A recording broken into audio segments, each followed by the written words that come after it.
Olá, meus queridos. Diante das últimas ingerências do governo dos Estados Unidos na vida da igreja, sobretudo nas críticas ao Santo Padre, o Papa Leão XIV, eu tenho percebido alguma coisa no Brasil, entre os brasileiros, que tem me chamado muita atenção. E como a minha função está ligada diretamente ao mundo digital, acho que cabe a mim, enquanto pastor digital, abrir o olho da sociedade para algo que está acontecendo. E essa conversa ela é filosófica e talvez a grande maioria de quem me segue não vai compreender. Então eu peço para que ouça 1000 vezes antes de comentar as coisas sem uma reflexão filosófica necessária. É importante dizer o seguinte: existe uma ilusão muito perigosa que está tomando conta do brasileiro médio. E eu diria, sem medo, que ela é menos política e mais psicológica. Que é a ideia de que o mundo, a política externa, cabe dentro da própria bolha ideológica brasileira. Eu olho para isso e vejo um fenômeno clássico descrito pela filosofia política. Quando o sujeito perde o senso de realidade comum, ele passa a interpretar tudo a partir de uma lente única. E ele deixa de ser um cidadão e se torna militante de si mesmo. Se nós voltarmos a Aristóteles, ele já nos alertava que o ser humano é um animal político. Mas isso não significa viver para ideologias, e sim viver para a polis, palavra grega, que quer dizer a cidade, o bem comum. O problema é que o brasileiro médio trocou o bem comum pela necessidade de estar certo. E quando a verdade deixa de ser buscada, ela passa a ser fabricada. Na ética filosófica, isso é um colapso. Immanuel Kant dizia que agir moralmente é agir segundo princípios universais e não segundo paixões particulares, que ele chamava de paixões momentâneas. E o que nós estamos vendo no Brasil hoje? Julgamentos baseados em fake news, em ódio, ressentimento e também de identificação, eu diria entre aspas, tribal.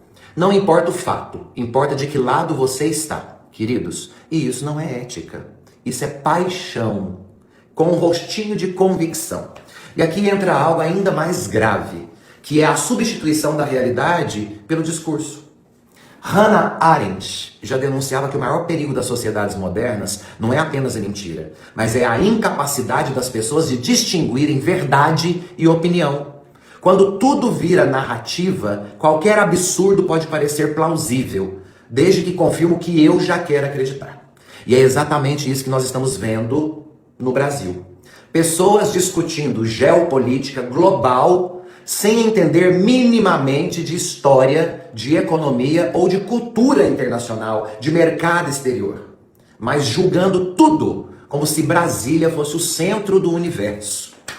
Não é. O mundo é muito maior que o Brasil. Os conflitos são muito mais complexos do que esquerda e direita. A realidade não cabe em slogan.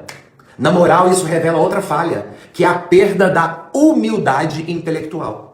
Porque quem realmente conhece alguma coisa, sabe o quanto não sabe de nada. Já quem sabe pouco costuma falar com uma certeza doutrinária. É o que a psicologia chama de efeito Dunning-Kruger. Mas eu prefiro chamar de soberba travestida de opinião. Aqui eu arrisco dizer algo muito direto. O brasileiro médio, que é a maioria de nós, não está sendo manipulado apenas. Ele quer ser manipulado, porque pensar sozinho, ler, dá trabalho. E repetir discurso dá pertencimento à massa. Só que pertencimento sem verdade é só uma ilusão coletiva.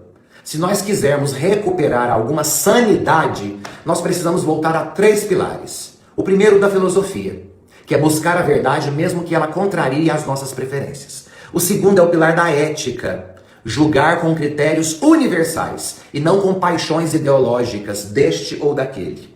O terceiro é a moral, assumir responsabilidade pessoal pelo que pensamos e compartilhamos.